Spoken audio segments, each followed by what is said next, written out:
I think both of us were close to being caught dancing there.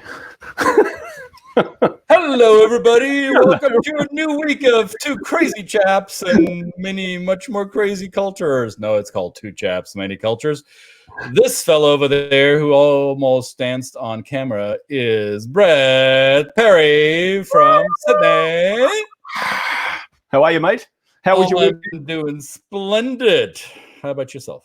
Oh, fantastic. How was your weekend? I can't share this publicly. It was very good. Okay. Well, yeah. Special friends. Get it? Yeah, only my friends are all special. No, it was really, really nice. Actually, see, this is a cultural thing, so I'm going to mention it. Yes, it involves adult beverages. I had a conversation again with our dear friend and colleague, Salvador in Mexico. Yes, who is recovering from a health scare very well, and we had a talk about mezcal because for years he's been telling me, yeah, tequila is for the rest of the world. Mexico drinks mezcal, and you need to be initiated. So I finally got myself a bottle of mezcal, sent him a picture, and asked him, "Is this okay?" And he coached me through it. I said, "Yeah, okay, this is good, and yet there's a few other things you want to pay attention to."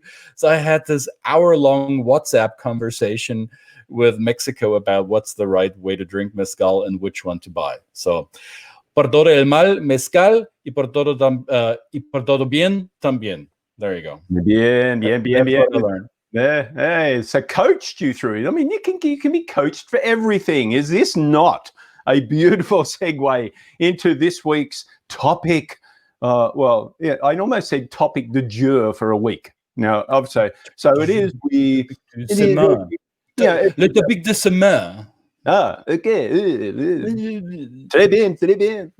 So let's talk about coaching. And here we are going to spend this week just on a couple of different topics. And of course, coaching is many things. It can be many things. It should be many things. It should be varied, and it should suit the people. What's your view on coaching in general, kind sir? Well, now that my wife is saying good morning here, my you're flustered. Yeah, sure. She's watching what I'm doing. So my views on coaching changed over the years because I was very fuzzy in the beginning what it actually meant. To me, coaching in the beginning was the terminology reminded me of sports, right? There is somebody to tell you how to run faster or catch the ball or play the ball or whatever. And in my head, I had this stereotype of, oh, there's somebody in athletic gear and we're sweating while I'm being coached. And over the years, I realized, yeah, it's not quite that, and yet it is completely that. So my views on coaching is having an accountability partner who is performing at my pace initially, however I crawl, run, walk, or whatever my performance level at the starting point is. The coach is right next to me and then paces me. And then at some point nudges me to take the extra step or do something different and see how that works out. So we have a term in neurolinguistic programming. It's pace, lead. So the coach, you go alongside your coachee and match their pace, match their rhythm, match their status quo to build rapport, to build commonality, to build trust. And at some point there is this, okay, let's try this now. And let's see how that works. And so in a way, the athletic story held true, but I was able to translate that, or translate my perception into how that would work in a non-athletic environment, like corporate or any form of behavioral improvement. Perfect. What about you?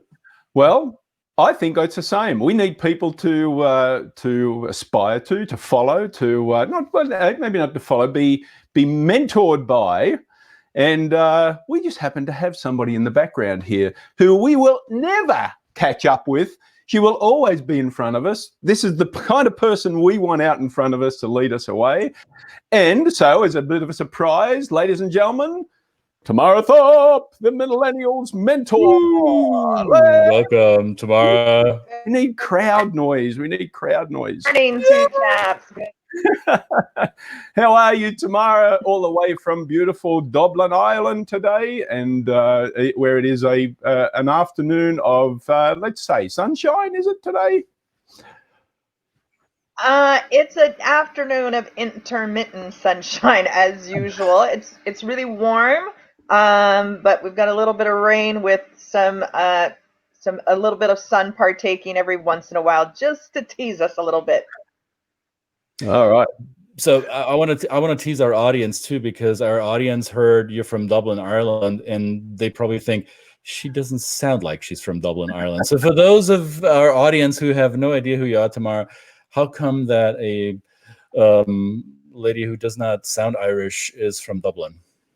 So I'm currently living in Dublin, Ireland. I'm from the U.S., born and raised in Los Angeles, most recently from Albuquerque, New Mexico.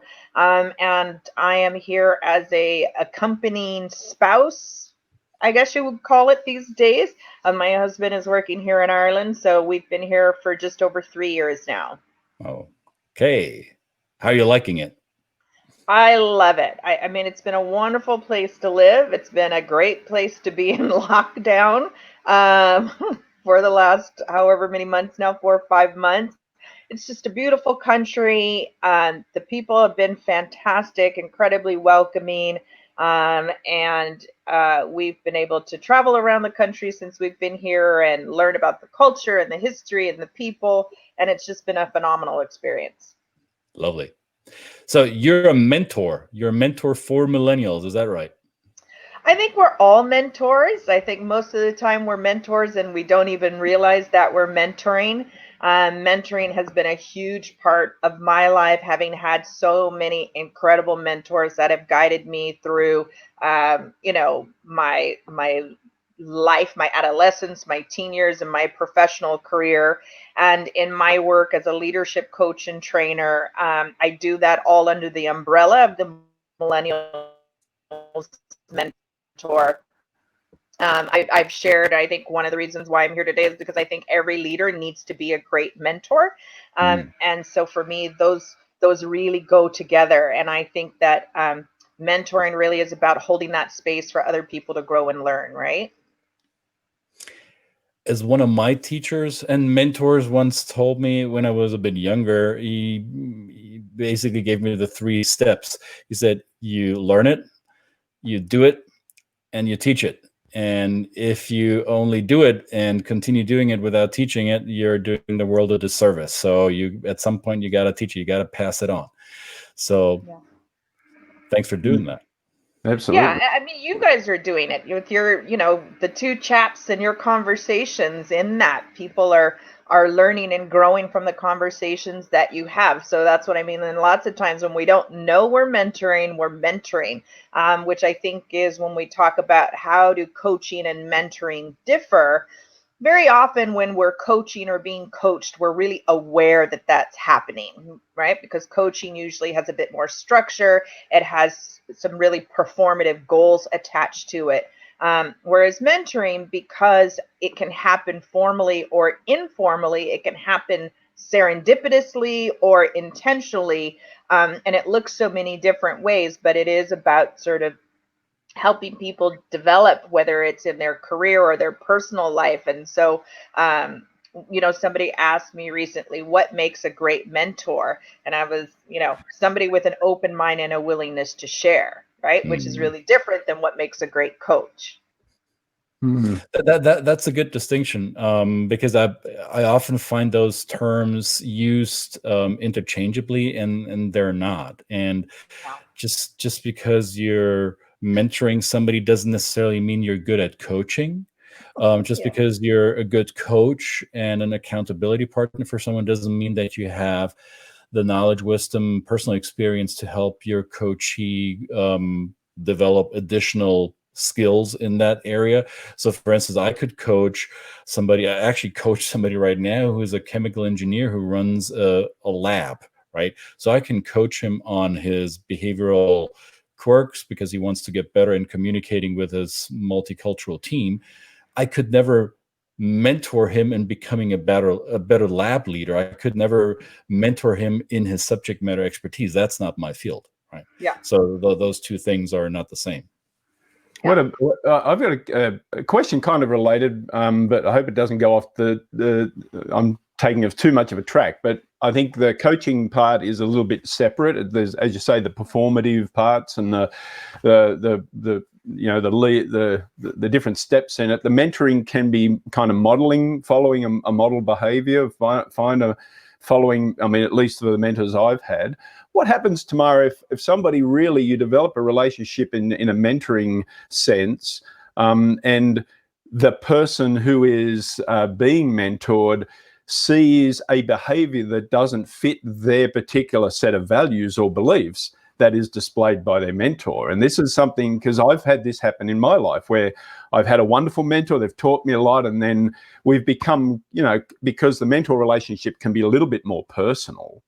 So then what happens if that person does something and you go, okay, then that's something I don't believe in, and now do I question my whole world's view because of that?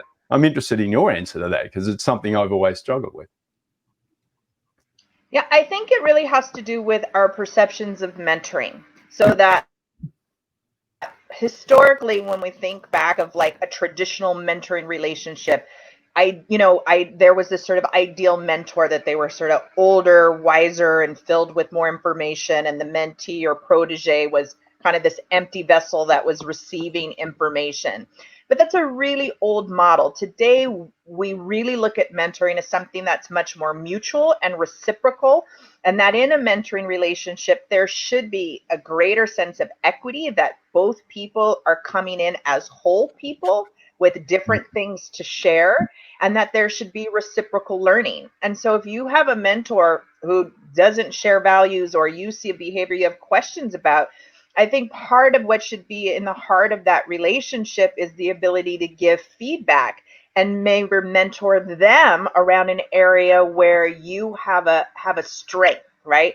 That's what we've been calling these days in mentoring relationships, these high quality connections, where there's a strong sense of connection and trust and bonding, so that you can go to somebody who you have a lot of respect and maybe hold in high regard and say, here's where I have some questions, and how can we both learn and grow from these questions? Yeah. When you said that, Brett, I was reminded of something that my wife, that is not only watching, she's literally watching over me, man. Didn't realize it. So my wife tends to say, eat the chicken, spit out the bones. So you can take the good parts of a teacher, of a mentor, even though you may not align with all their values or their worldviews. And as you grow, you learn how to distinguish between what aligns with you and what doesn't. And yet I've had mentors, I've had teachers in the past who I don't look back on today in a favorable light, yet I do remember some of the lessons that I learned from them, and I still follow the learnings I had from those lessons. So I think it's possible to separate the two. Yeah. And I think that your point, Tamara, is great, because, I've learned a lot from you in terms of how, generationally, we talk about cultures here across countries and functions and things, but generationally, how important that is across the world, and the way that different generations, are motivated and led. And you're doing a great job of kind of exposing how us as, in a different generation might be able to build our skills in relating to that generation. And again, be humble enough to say, we're not doing it because we know everything, you must lead us.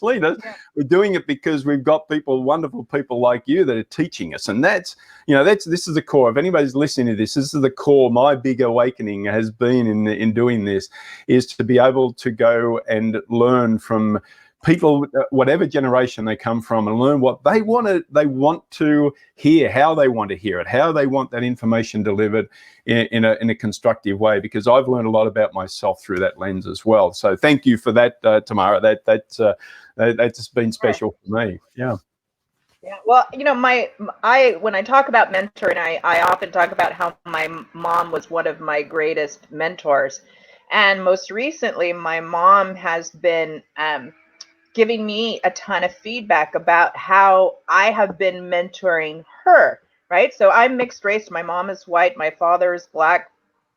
I grew up, having these visions of my mom as this like radical revolutionary, as this young white girl who married a black man in the 60s, and she must have been out of her mind. But as I've aged, she's aged, and the world's changed. There's some things I got to call my mom in on, right? That as a white woman, she's got some blind spots around race. And so the last few years, we've started having really challenging conversations, but important conversations, to really allow her to start to see the world from a different lens, and to sort of acknowledge her whiteness and her privilege and how that plays out. And just recently she was like, I am learning so much from you, and you're just such a great mentor to me. And that's really how that relationship, that generational difference, and that changes, because she's older and wiser, but I'm wiser in different ways, and she's wiser in different ways. And so that commitment to our mutual growth is what's at the core of it, right? Wow, that must be doing wonders for your relationship. I think, and you're open about this too. I mean, the other thing is Tamara has, a business with her mum on the side, and I've witnessed some of these conversations that are just out there. This is a generosity of someone like Tamara to put this out in the world like that. That's for sure. And I think that's an interesting point you bring up there, Tamara, because if we're dealing with a special blind spot, and you brought up the topic of race or ethnic inequality, especially in North America, the blind spots are not necessarily generational, right? So I can, and matter of fact, the people of color that I learned from are, most of them are younger than I am. Sure, I've talked to older Black people who gave me their points of view, but they grew up in a different time. They may have grown up, or their political socialization may have happened during the civil rights movement. And when I talk to a Black millennial, they take a completely different point of view, right? So being able to allow experience to be brought your way from multiple angles is relevant, right? So how have you in your practice been able to create the receptiveness in your mentees or your proteges? Because you can be willing to mentor all day long if your protege, if your mentee is not willing to accept the new knowledge, or if they're not open to receiving. How do you break that mold, so to say? I think mentoring is a really selfless thing, right? And I think that's what differentiates mentoring from coaching. Coaching, you kind of have some clear goals that you start with, and your role as the coach is to get them to accomplish those. With the mentee, you give the gift and they take it or they don't take it, right? And I think that is, the part about mentoring that I enjoy, because you can kind of impart information without a lot of what's the word? When you coach, you're really careful about what you say, what you ask, and how you guide people through a process. When I mentor, I can be a bit more direct and a bit more straightforward, and people either receive it and apply it, or they don't. As the mentor, I offer it up, and they can take the gift or not, and vice versa, right? So does that mean you're emotionally uninvolved then, or that you're unattached to whether they take the gift or not? That's a good question. I would say that I think in a mentoring relationship, depending upon, right? I mean, like I said, between my mom and I'm super attached to the outcome, right? Because she's my mom, and how we talk about these things, and how she talks about people of color and talks about issues of race, particularly with me, is really important and has an emotional impact. When I'm mentoring with people that I don't have such a strong interpersonal relationship with, I am less attached to the outcome, because it's up for them to use or not, and it's not going to have as much impact on me. That's why I think mentoring is such an interesting paradigm, because we have so many different types of mentoring relationships, that somewhere have much more emotions invested, right? It's like giving advice to one of your daughter's friends versus giving advice to your daughter, right? Mm. True. That's a good point. You're much more attached to your daughter taking your advice than her friend taking your advice. Yeah, absolutely. Yeah. But the only caveat is if the friend is involved with my daughter, then I have a vested interest that they take my advice. Yeah. Which my oldest daughter is at, well, both my daughters are at that age now where I have to include that in the approach. All right. Too much information. All right. Yeah. That's a whole different show. We're parenting. We might have to do a whole week. It's a whole different show. But I know with my daughter, you know, I could give her advice and you know, coach her through something, mentor her through something, and when she didn't take it, it would crush me. And when her friends would talk to me and I'd, you know, kind of give them feedback or mentor them around something, I was, you know, once I gave the information, it was like, you know, whatever happens in their life happens in their life. So it's a you know, it's a different kind of relationship. But I think that when you're in a mutual mentoring relationship, you are more attached to the outcome. Right. Absolutely. Well, all right. You used the term gift before, Tamara. We want to thank you. You are a gift to us. You're a gift to the work we do. You're a gift to the world of intercultural. And so with that segue, and just with the wonderful appreciation of everybody that knows you, and for people who don't, you should. We're going to sign off here. Just you can find Tamara at tamarathorpe.com. That makes it really easy. I mean, you know, there's wonderful websites where you've got your name on it, right? And you'll find all the resources that she offers up in her mentoring work. Thank you again, Tamara, and thank you again to my wonderful co-conspirator, Mr. Christian Horkler. And we will see you. Stay safe in Dublin. Stay safe in Dublin. Absolutely. Yeah. All right, guys. Will do. Y'all stay safe there. Yeah, I see the little wink. Yeah, well, we'll get by. Thanks very much, mate. See you later. Bye now. Good luck. Bye, two chaps.